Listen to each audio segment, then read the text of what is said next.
Hello, Cleveland, and welcome back to another victory post-game edition of the Dogland Podcast. The Cleveland Browns are 2-1 after they demolished the Chicago Bears 26-6 in Week 3 of the NFL season. I am Jackson McCurry, and joining me, as always, is my co-host Anthony. Got to witness another victory Sunday, Mr. Anthony Jokey. How are you, brother? I am doing well. I have no voice, so I apologize in advance. On top of uh, the weather change and the loudness of today's game, my voice is taking a beating. So I thoroughly apologize for that. But it was another great win, a great team win, and boy, it's sure great to watch a game from start to finish and not feel too stressed about the entire thing.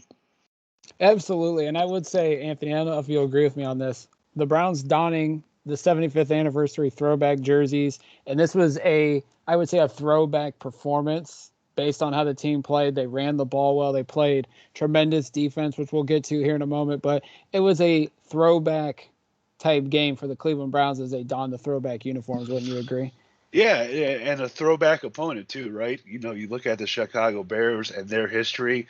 Um, this was a very physical football game, and it took a while for the Browns to get it going on the ground, but I think we finally wore them out, and the Browns were able to get out with the victory. Yeah, absolutely. And usually we start these victory post games or any post game in general talking about the offensive side. But Anthony, we have to talk about this defense performance today. What a dominant performance. We knew we would be going in facing a rookie quarterback in Justin Fields making his first start. We knew, I think we all kind of thought we would be able to limit him. But the way that they performed today, and it was all led by the Monstar, as Baker Mayfield called him, Myles Garrett, a franchise record 4.5 sacks, 6 QB hits, 8 pressures, according to Next Gen Stats. He led the way for this defensive front, who absolutely got after Fields early and often today. And just what a historic performance by this defense. Yeah, this was a very um, good opponent, I think, for this Browns defense, for this pass rush to finally do something because, they're facing one of the lower ranked passing offenses in the league going into today. You have a rookie quarterback making his first start. So this defense was able to play very tight coverage. They were able to apply a lot of pressure, obviously. Um, they weren't afraid. It didn't seem like they were afraid of Justin Fields running. They weren't fooled by anything.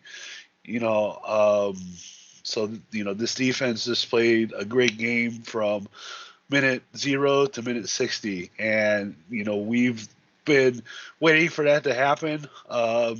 For this team, I know that there's been a lot of criticism of Joe Woods, but the defense today really went out there and just imposed their will on the Chicago Bears offense. And for the Bears to have less than 50 yards for the entire game, after the Browns having 9 sacks total, it's it was a great week, for this defense.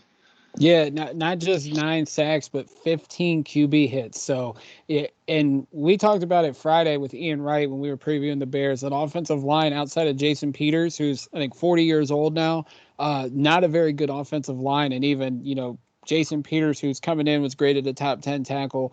Myles Garrett absolutely owned him today against on Sunday. I mean, it was just a crazy performance. Not just Myles. I mean, Jadeveon Clowney had 2 sacks. Ronnie Harrison had one on a safety blitz. JOK got in there. He had a great game. Tag McKinley got in there, had a sack as well, half a sack. I mean, the pressure that they put on. This is what we talked about all offseason, Anthony, was that defensive front getting after the quarterback, signing Tag McKinley, signing Jadeveon Clowney, adding Malik Jackson and Malik McDowell inside as well. I mean, and then of course Myles Garrett, who last year got off to a monster start before he got COVID, and then we never really seen Myles get back into form. I mean, if he can have a game like this all the time, I mean, we already mentioned him right there with Aaron Donald as the best defensive player in the league. But I mean, historic performances like this, like we mentioned, he broke the single game franchise record for sacks in a game. But I mean, it just goes to show everybody that like while they trying to fans around the league try to think Myles Garrett's overrated, he comes out and has a performance like this that really silences the naysayers about him. Yeah, you really hope that this is a coming out party, not just for him, but for this entire defense. But the pressure that he was able to get on Justin Fields today, it didn't matter where he lined up. He lined up all over the place. He lined up at end. He lined up inside. He created a lot of havoc when he bounced him inside. Having him and Clowney rushing from the same side, is just deadly. And all the different things that they were able to do really worked. And you're right. He's one of the top, 3 players defensively in the NFL. I'd probably say it'd be him, Donald, and T.J. Watt. So, just to get that kind of performance after how he talked about this week, about the defense needing to get home more, saying more things, saying things about the other defensive line members, saying how they needed to step up. That's, it just shows what kind of leader he is, and that, he not only called out the rest of the defensive line, but himself as well. And then he goes out there on Sunday and has an absolute dominant performance. That's what you want from a leader. That's what you want from a player of his caliber. And the fact that he was able to do that is absolutely phenomenal. Yeah, in the post game, one of the media members mentioned like him calling out the defense on Friday. He goes, "Were you impressed by how they performed?" And he goes, "Well, I called myself out as well." He goes, "I can't use getting chipped by opposing offenses as an excuse." And he said he stepped up, and he goes, "But playing with a bunch of guys that are hungry." It just makes his job easier. And then when they go out and perform the way that they did on today, I mean, it just goes to show how hungry this defense really is. Yeah. And real quickly, before they left the field while they were warming up, he was the one, they showed it on the video board, he was the one giving the impassioned speech to the entire team. So you could definitely tell that from his comments this week to his actions on the field today, he really took on that leadership role and pretty much, I would say, willed that defense to their performance today. Yeah, absolutely. When you talk about hungry guys, flipping over to the offensive side, because this guy was the offensive player of the game in my eyes, Kareem Hunt. Nick Chubb led the way in rushing, 84 yards. The Browns ran for a total of 215 yards. But Anthony, I would say Kareem Hunt was running the ball today, and even in the receiving game, he was running with hunger and urge and energy. 16 touches, 155 total yards, but that 29-yard touchdown where he broke 3 tackles en route to the end zone. I mean, Kareem was running like a man possessed, and I think early on, Chicago's defense was honing in on Chubb and was limiting him. And Kareem Hunt, when he got the ball, like he stepped up and he fueled the running game that was absolutely needed when Chubb was struggling early out of the gate. Yeah, those when they were running the football early on, those holes were closing very fast for both Chubb and Hunt. And then, me and Alex were sitting there watching some of the things they were doing on offense. They ran a lot of that jet motion early on, and I think that really helped spread out the defense a little bit, and that's when they were able to start gashing the Bears on defense. So, Hunt just was had a great performance, both running the ball and in the passing game as well. And he's such a violent runner. It's incredible the things he does when he gets the football, and he is such a great compliment to Nick Chubb. And if one's not having a good game, then the other one picks up the slack, and you could tell that. The later the game went on, they were finally starting to gash them a little bit more, and it turned out that Chubb had a few more yards than Hunt did, but just the fact that both of them got going towards the end was really great. And I saw a stat that this was the first time the Bears had given up over 200 yards on the ground as a defense in 5 years. So it just shows you how hard it is to run on that Bears defense. And this Browns rushing attack just continues week in and week out to really show that it's one of the more dominant ones in football. Yeah, without question. I mean, like I mentioned, Chubb struggled early, but I mean, fourth quarter, that's his quarter. He turned it on, and the hole started opening up. And I think once Kareem needed a breather, Chubb stepped up and started gashing the ball. I think in the fourth quarter he averaged nearly 5-6 yards per carry. When in the first three quarters he was only averaging around 3 yards per carry. So I mean, Mr. Fourth Quarter, Armani Rivera, our closer Nick Chubb stepped up and was able to chew some clock down the stretch. But having Chubb and Hunt, like you said, if one's having a bad game, the other steps up, and it's great having two elite running backs. And you to give each other a breather and to go out and run the ball and lead the offense down the field. I mean, it's a great thing to have. Yeah, absolutely. It's just a blessing to have both guys, and the way they're able to sprinkle in Felton a little bit, and then the Ernest at the end of the game there. It's quite the tandem that they have in the backfield. Without question. It's great getting to Baker Mayfield being our third topic of the game. Baker started out slow today. I think it was his first drive. He had 4 incomplete passes. I mean, they were just this miscommunications, untimely throws. The one to Felton down the sideline on the wheel route should have been a touchdown. It looked like Felton had lost it in the sun or something. I don't know what it was, but I think after that, Baker kind of locked in. And, I called this a meh game. He didn't do anything bad to hurt us, and he didn't do anything spectacular. The touchdown pass to Hooper was nice, but going 19 to 31 for 246 yards and a touchdown, not a bad game for Baker. Not a good game either. Just a in the middle game, and the Browns won. And there's not too much to complain about Baker, in my opinion. Yeah, he didn't do anything detrimental to the offense. He did get sacked 5 times today. That's just, this Bears defensive front is just so good. You knew that they were going to get to Baker at some point, but, he did a good job. You really can't say that he did a great job. You can't say that he did a terrible job. It's just a middle of the road performance.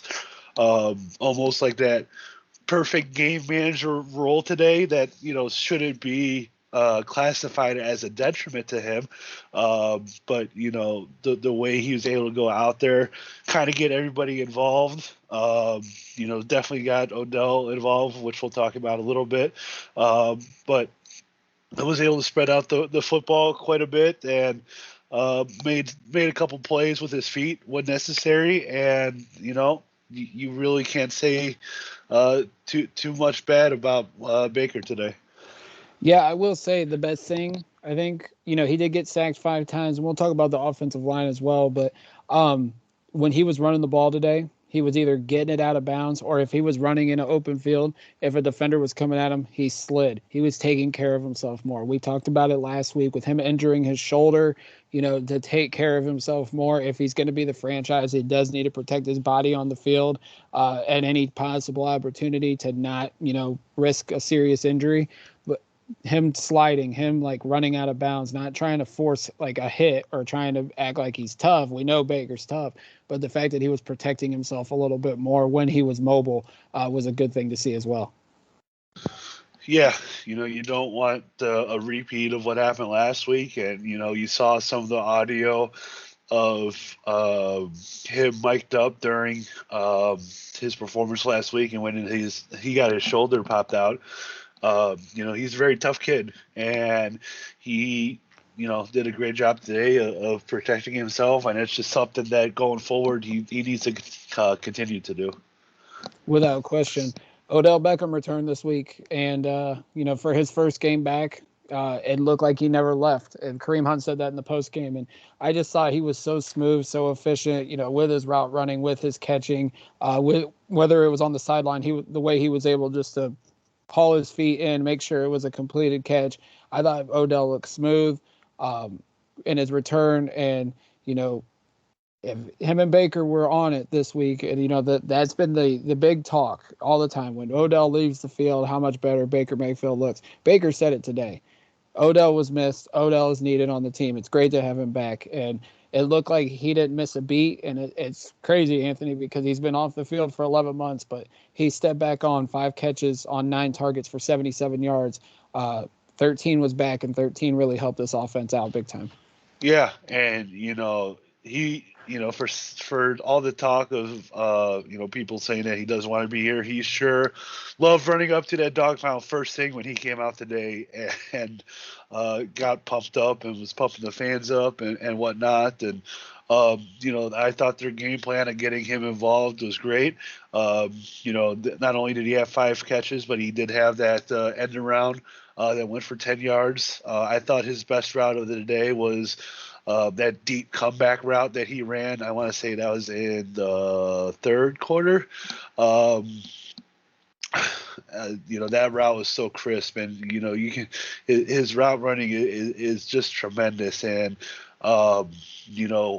not only that, but his presence on the field as a deep threat, that will come in time. But it was just great to see him back out there. Looked like he was 100% ready to go, and I really think that shows that holding him out until this point was the right decision.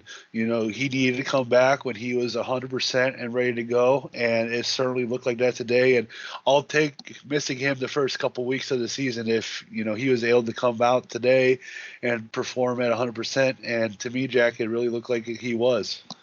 Yeah, absolutely. I thought, they did this the right way. I mean, I know a lot of people wanted to see him against Kansas City, but if everything goes according to plan, we will see him against Kansas City in due time come January.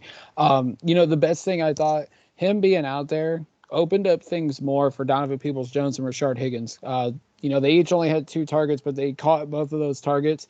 Having Anthony Schwartz out there the first couple weeks, maybe not helping their case because he's a rookie, because he doesn't have the experience that Odell Beckham has. But I think him being out there opened things up for those two. And just looking at Donovan Peoples-Jones alone, the 2 catches that he had, both spectacular grabs. But I think having Odell out there and eventually Jarvis when he comes back from his injury is going to open things up even more for Donovan and Rashard. Well, not only that, but I honestly think that it opened a lot up for Kareem Hunt too. Yeah. Today, because you are able to send Odell on a deep route, and then in the clearing where Odell clears out those defenders is where Kareem Hunt can come out of the backfield and catch his passes that he caught today. So not only does he allow those other receivers to get open, but he allows the running backs as well out of the backfield to clear out an open space.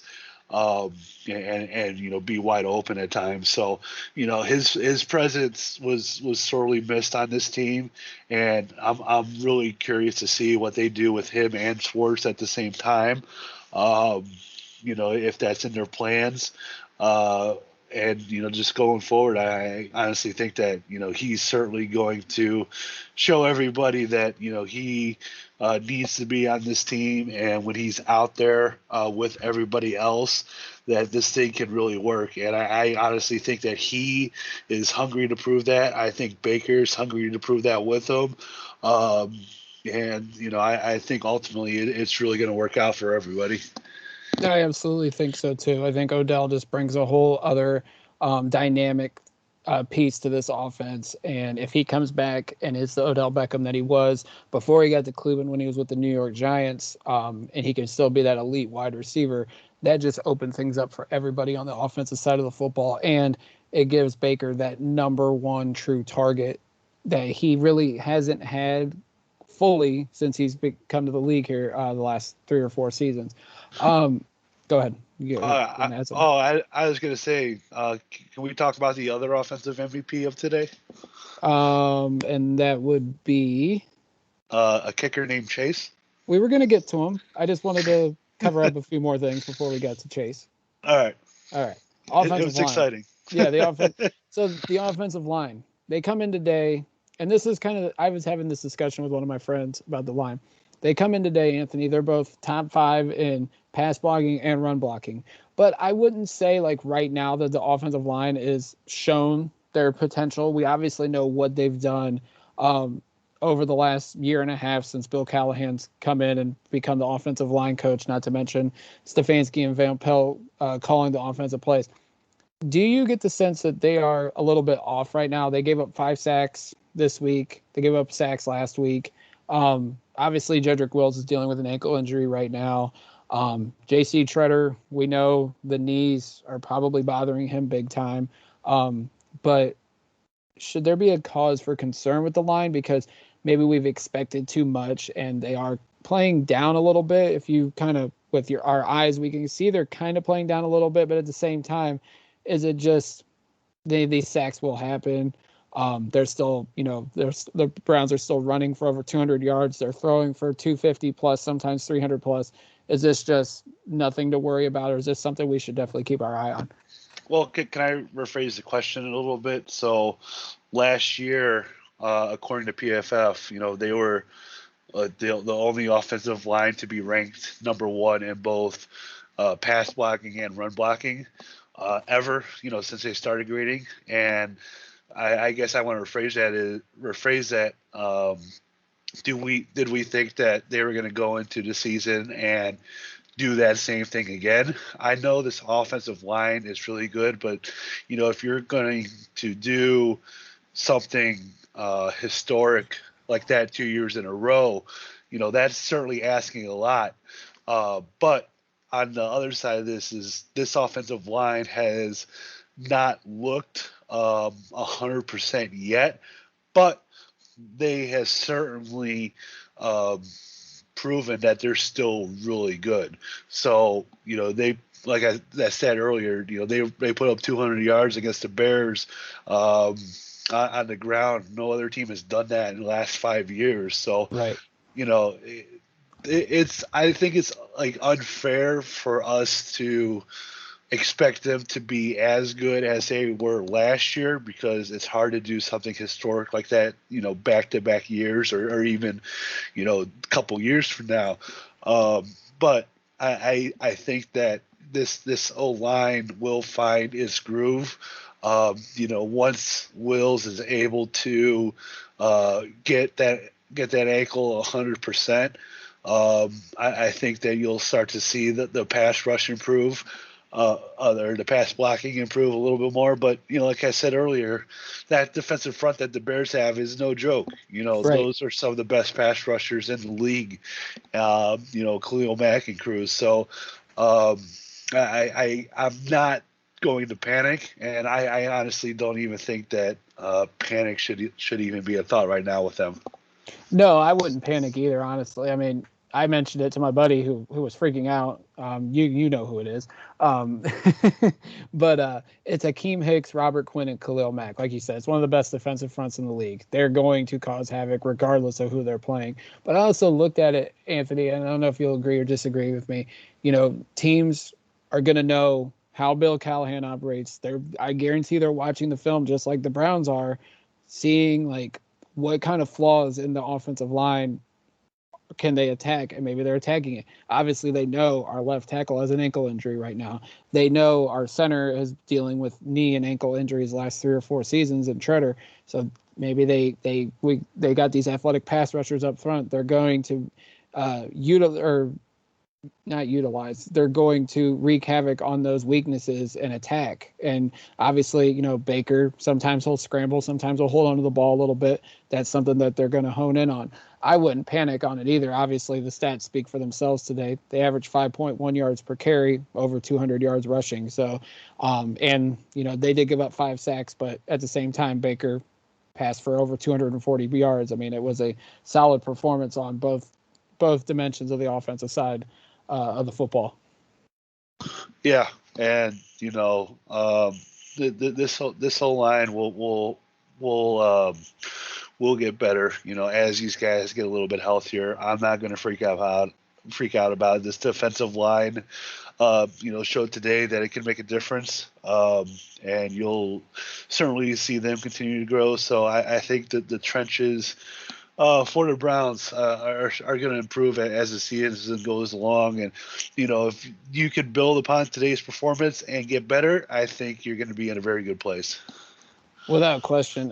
Let's talk some special teams. We don't do that enough on the victory post games, but you mentioned the other MVP of the game today, Chase McLaughlin. There was people worrying after the last preseason game because he missed that 57-yarder, which doinked off the crossbar. And speaking of doinking off the crossbar, if anybody hasn't seen Justin Tucker's game-winning kick today against Detroit, oh my God, Anthony, I don't know if you've seen it yet. I had goosebumps watching that crap live. It was unbelievable today. But McLaughlin went 4 of 4.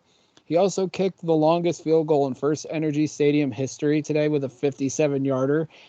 I mean, hey, we might have a kicker now, Anthony, after, missing out after going through kickers the last 8 seasons without Phil Dawson. McLaughlin might be our guy. It's only one game, but you got to like what you saw out of the kid today. Yeah, and that was a very high pressure kick that he made, that 57-yarder, because the Browns got stopped on 4th down. The Bears scored 3 points, and the Browns really needed to put points up on the scoreboard. And I was shocked that they went for the 57-yarder.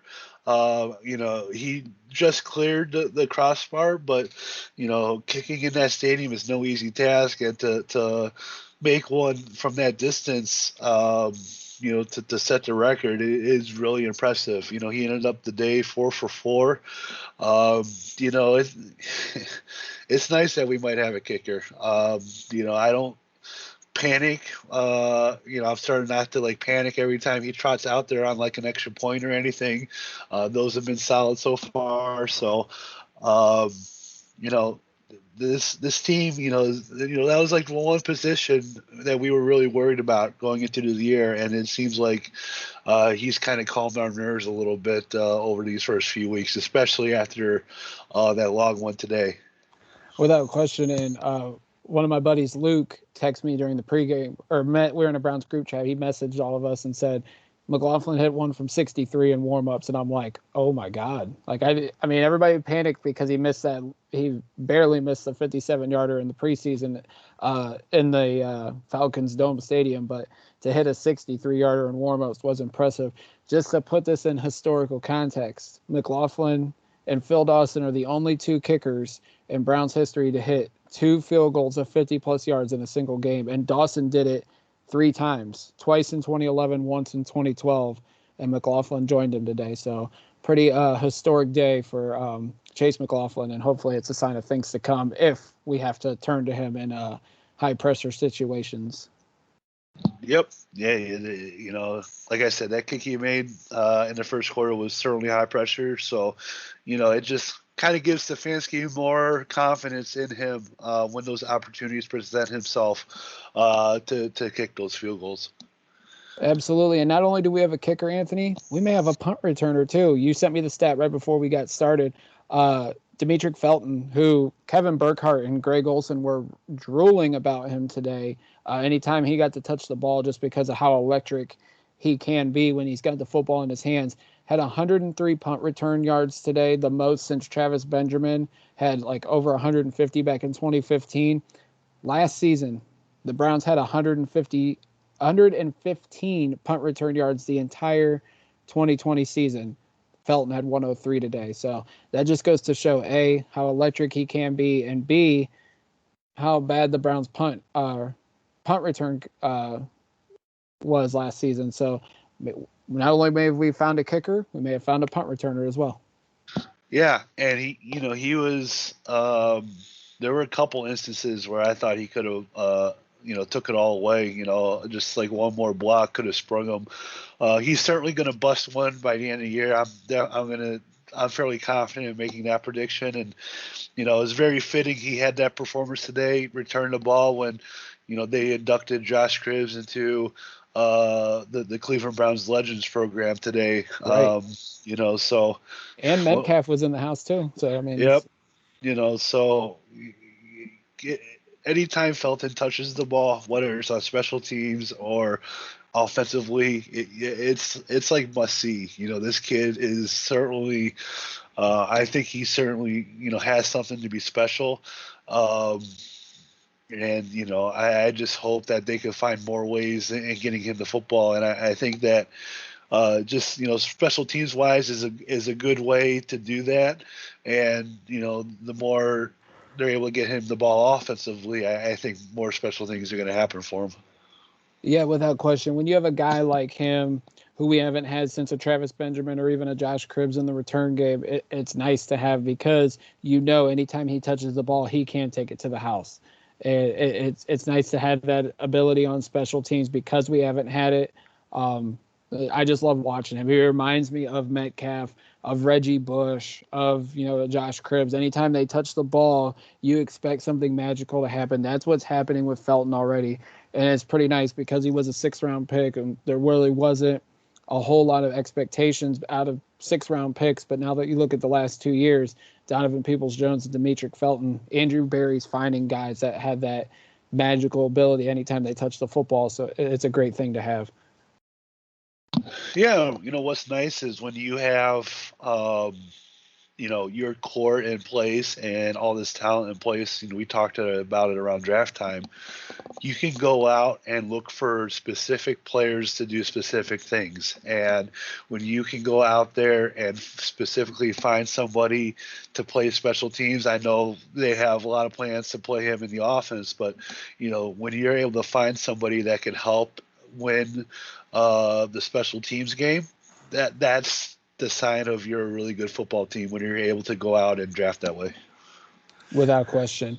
As we wrap things up, as tradition, when the Browns win, we throw up the poll, add the Dogland on Twitter.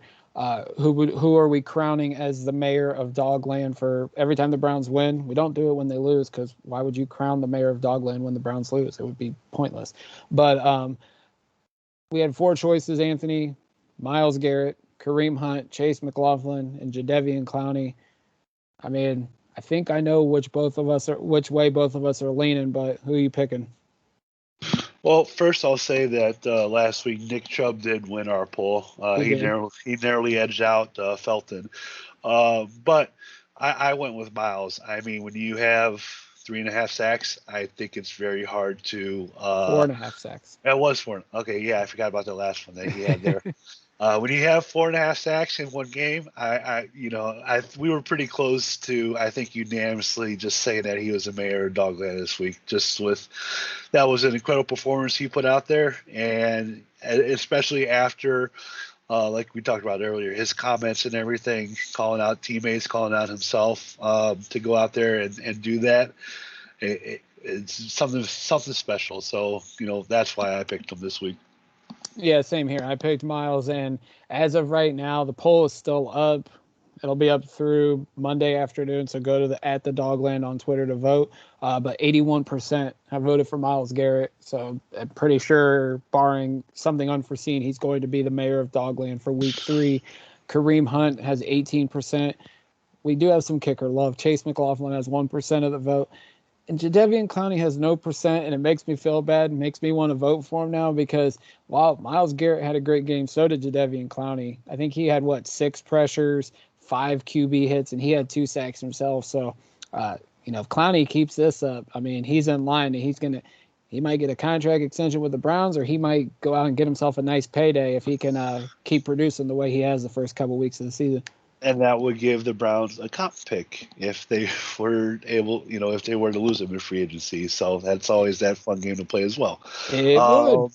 And those were his first 2 sacks in about 2 years since November 2019. I should say that as well. So, it was nice to see him really get into the action today too. This is, first 2 sacks, but he's been very disruptive for us throughout the first 3 weeks, and I expect nothing else but continuance, pressure, and disruption out of Clowney, as well as Myles Garrett and the rest of the defensive line. Anthony, as we wrap things up, later this week, for our listeners, we will preview the Minnesota Vikings, already confirmed with our guest, Jack White, not of the White Stripes, but of the Vikings Wire. He'll be joining us later this week to preview Vikings versus Browns. Anthony, as we wrap things up, anything else you want to discuss? No, because my voice is shot. So I I am know. ready to I get know. on out of here. We'll get on out of here. You guys can follow Anthony on Twitter at Anthony Joki. Joki is Joki. You can follow me on Twitter at Jack McCurry08. And you can follow the Dogland at the Dogland on Twitter as well as Facebook. Until next time, Browns fans, we will talk to you later. And as always, go Browns.